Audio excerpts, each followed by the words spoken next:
복원 같은 거 할 때 이제 일본에다가 많이 의뢰를 했었다고 해요. 근데 이제 사실은 그 지역의 특색에 맞게 사실 그 복원을 해야 된다는 말씀도 해주셨었거든요.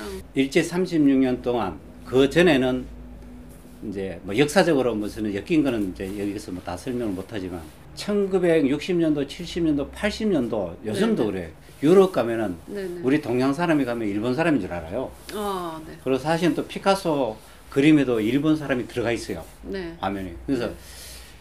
옛날에 이제 저 중세 때는 그리고 일본 사람들이 빨리 이제 그쪽 유럽에 진출했기 때문에 네. 그 루브르 박물관이라든지 대형 박물관이라든지 네. 그런 쪽에서 아 동양의 지류 문화는 일본밖에 없다 네. 이런 생각을 해요. 그래서 그게 이제 요 최근에 몇 년 전에 그게 잘못됐다라는 네. 게 이제 판결이 났어요. 근데 그 외로 뭐 이탈리아에서 네. 동양의 한지를 네. 일본에서 계속 수입을 했어. 네. 그래서 이제 이탈리아의 그 오다네는 그 현지 관계되는 분이 그럼 너 공장을 한번 보자. 네. 그래서 일본에 왔어요. 그래서 공장이 없어. 그러니까 일본에 이제 당황을 하겠지. 옛날에 그 저기 일본 역사학자 그 저 네. 누구야 후지모토 뭐 하는 거 그 양반이 네. 그 부석기 시대 그 역사를 왜곡하듯이 네. 이것도 마치 한지가 자기 나라 거라 그랬는데 네. 그래 보자고 오니까 네. 네. 우리나라 문경으로 왔어요. 네. 그래서 여기가 공장이다. 그러면 여기가 너 공장 아니잖아. 네. 그래서 지금까지 우리 공장 아니다. 그래서 그렇게 판결이 났어요. 한국에 예. 예, 그래서 공장이 있고. 한지가 대형 박물관 그 루브르 박물관에 있는 우리나라 문화재를 일본 사람이 수리 보수하지 않아야 되는 이유가 있어요. 왜냐? 일본은 습기가 많은 나라이기 때문에 한지 만드는 방법 자체가 우리는 외발뜨기라 그래서 네. 줄을 하나를 걸고 돌려 이렇게 네. 예, 돌리고 네. 또 그 돌린 종이가 네. 도침법을 해서 우리 이제 시골에서 왜 어머님들이 네, 바디미질 네. 하지 않습니까? 네, 맞아요. 이렇게. 그런 식으로 해서 뭐지, 홍두깨? 이런 걸로. 한지 표면을 아주 고르게 했기 때문에 네. 옛날 선비들이 글씨를 써도 이렇게 글씨가 파고들지 않고 글씨가 이렇게 매끈하게 나오는데 아, 많이 번지지 그렇죠. 않는다. 네. 물론 중국에도 외발뜨기도 하는데 네. 도침은 안 해요. 아, 네네. 그리고 이제 일본에는 상발뜨기야. 네. 상발뜨기는 쌍발뜨기. 이제 예, 앞으로 앞뒤로만 가지 이게 네네. 좌우로 움직이질 않아요. 아, 네. 그래서 종이를 이제 우리 한지 같은 데는 종이를 가로로 찢든지 세로로 찢든지 그러면 찢기지가 않아요. 맞아요. 잘 안 근데 찍혀. 일본의 한지는 가로가 찍히면 세로는 안 찍히고 네. 세로가 찍히면 안 그러니까 상발뜨기를 했기 때문에 네. 이제 그런 그거는 특징은 일본 상발뜨기를 하면 두께는 일정하게 나와요. 네. 근데 이제 한지가 재질이 안 되고 우리나라는 외발뜨기를 했기 때문에 두께는 일정하지 않기 때문에 옛날에 우리 족보라든지 보면 항상 두 겹을 이렇게 겹쳐놨죠. 네, 예. 맞아요. 네. 이제 그런 그게 차이가 있는데 그거를 일본의 상발뜨기 한지로 갖다가 우리나라 문화재로 수리하면 안 되지. 아, 그쵸. 네. 그 종이 재질이 이질감이 있잖아요. 네, 네, 동질감이 맞습니다. 없어지고. 네. 그게 첫 번째 이유고. 네, 네. 그 또 하나는 네. 우리나라에서 전통 장인들이 내려와서 우리 문화재를 수리해갖고 그 내용, 그러니까 종이 재질이라든지 보면은 네. 아는 재질인데 네. 네. 그거를 일본에서 좀 아이러니하게 물론 우리나라 한지를 가져가서 했다 그러지만 네. 우리나라 족보를 이런 종이 재질 그러니까 책 장정하는 그 기법을 네. 그 사람들이 요즘 현재 와서 재주로 갖고 하는 건데 우리의 몸에 묻은 그런 기술이었기 때문에 네. 하면 안 된다. 네. 그래서 이제 저 같은 입장에서는 뭐 몇 년 전부터 루브르 박물관 앞에 가갖고 아, 괜히, 맞아요. 예, 그거. 그런 종이를 갖다가 시연회를 하고 네, 네. 알아주든 안 알아주든 네. 한국에 있는 사람이 이렇게 종이를 가져와서 이렇게 시연회 한다. 네. 일반 사람들은 그게 뭔지 모르잖아요. 네. 근데 아는 사람이 루브르든지 어딘지 그 관계되는 사람이 한 사람만 알면 된다 이거죠. 저는 네, 목적이. 네. 아니, 그것도 물어보고 싶었어요. 제가 여쭤보고 싶었는데, 그 루브르 박물관에서 이제 뭐 한 겨울마다 1년에 한 번씩 가셔가지고, 이제 가서 그 배첩 이 퍼포먼스 네. 이제 시연을 해주고 계시더라고요. 그리고 그것 때문에 이제 잡지에도 나오시고 하셨는데, 그거가 어떻게 해서 시작되신 건지 되게 궁금하더라고요. 옛날에 세종대왕 시절에 그때 그 시기에 우리나라가 태평성대하는 이유가 장영실이라는 사람이 길을 많이 펼쳤거든요. 기술을.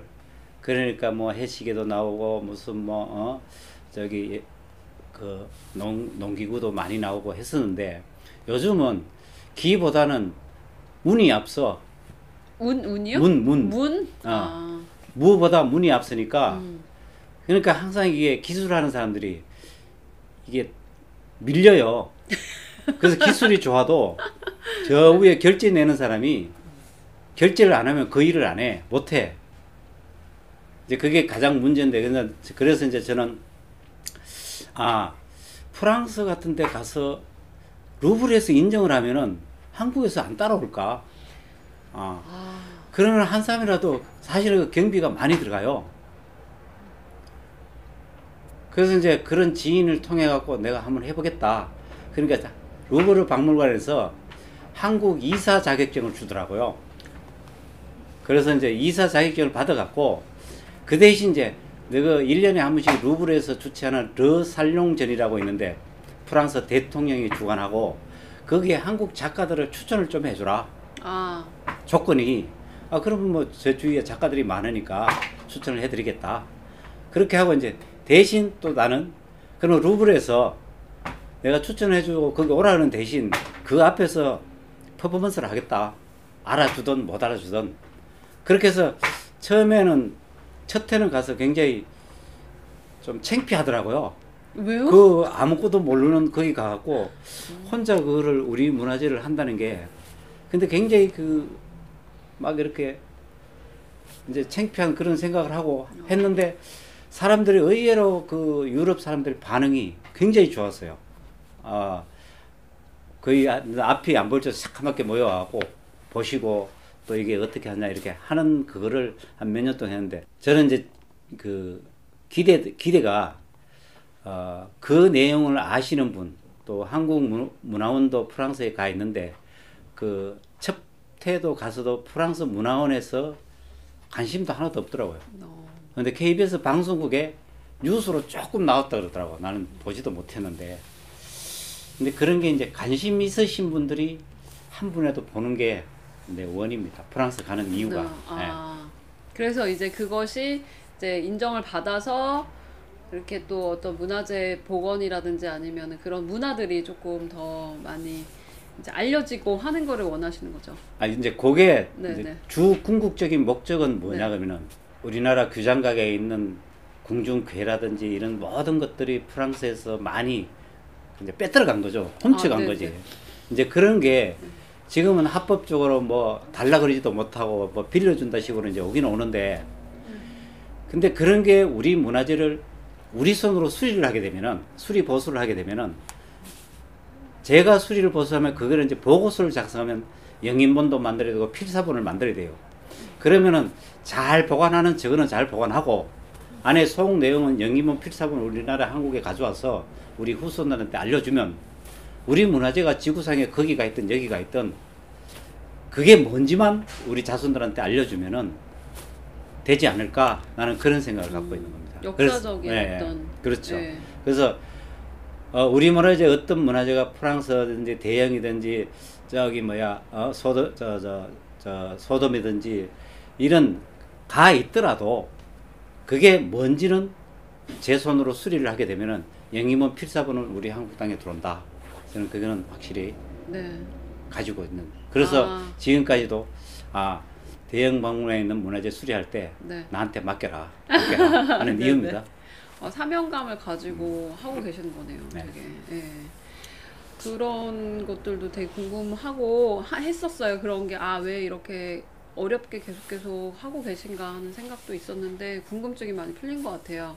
그리고 또 선생님 보시면은 그림 보는 안목이 또 너무 높으셔서 제가 그리고 배첩을 하실 때 되게 그림을 자른다고 해야 될까? 뭔가 딱 그 구도에 맞게 하는 것들 뭐 이런 것들도 너무 잘 알고 계시고 또 그림을 이제 저희가 맡기면 이거를 정말로 너무 이제 날개를 단듯이 이렇게 해주시고 또 이제 그런 그림들이 더 이게 많이 업그레이드가 되는 것 같아요. 그러면서도 그 안에서 뭔가 더 되게 좋은 그림들을 되게 알아봐 주시고 그만큼 또 대우를 많이 해주시는 것 같은데 그 부분에 대해서 예, 이제 그것도 굉장히 중요합니다. 네. 그림은 옷을 입힌다 그러는데 네.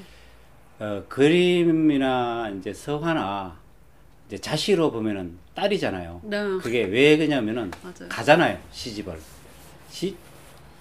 시집을 가게 되면은 이 시집 가기 전에 꽃단장을 해줘야 되잖아요.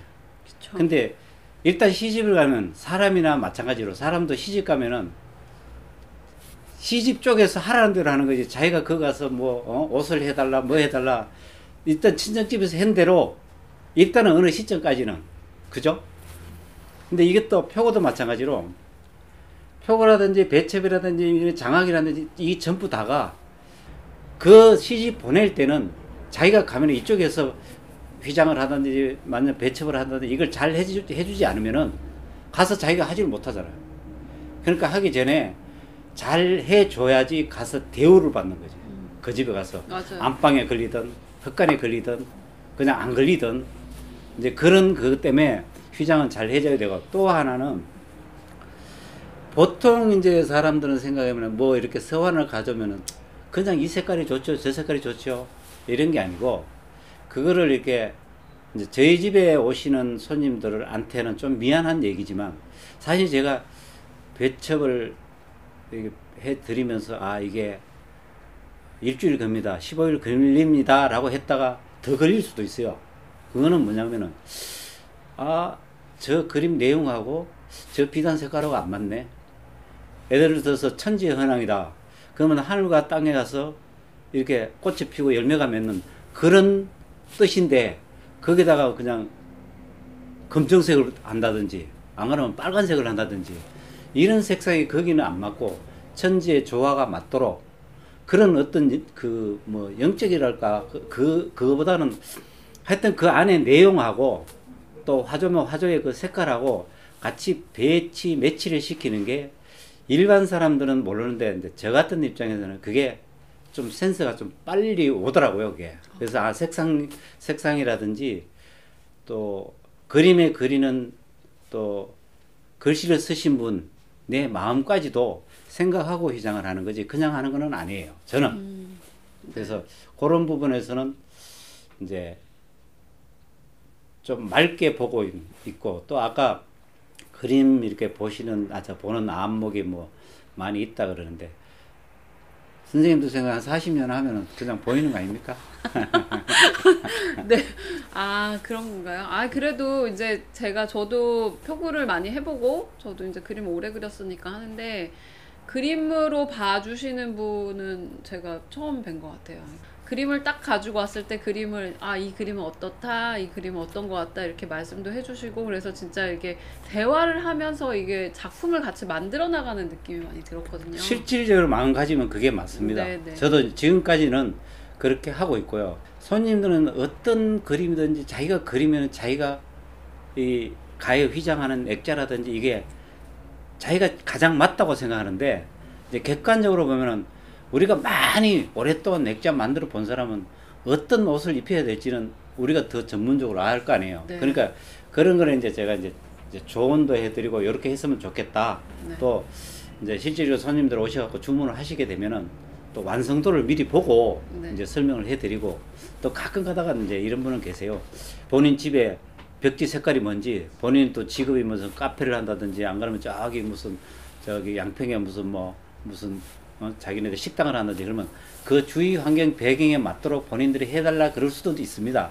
근데 그런 거는 따라가지만 일반적인 보편적인 거는 아마 이제 우리가 권해 드리는 게 거의 맞을 겁니다. 네, 그런 것 같아요, 정말. 그래서 이제 선생님이 이렇게 하면 어떻겠냐 하면은 그냥 무조건 저는 예, 그렇게 하고, 예, 그리고 항상 작품들이 굉장히 되게 고급스러워요. 그래서 그냥 와서 이제 제가 제 그림도 같이 이제 상의하러 오면은 또 이제 다른 작품들이나 뭐 이런 거 보면서 되게 이렇게 오랜 시간을 좀 보내기도 하고 하거든요. 네, 근데 또 저번에는 이제 어떤 기법에 대해서 저한테 알려주시고 싶다고 하셨는데, 이제 제가 악교 반수 이제 그림을 그릴 때 이제 미나나 뭐 채색화 같은 거 할 때 먼저 한지에다가 먼저 그 반수를 하게 되거든요. 근데 그거를 이제 방수를 하는 기능을 하는 그런 방법인데, 그거를 한천 반수를 해보는 게 어떻겠냐라고 또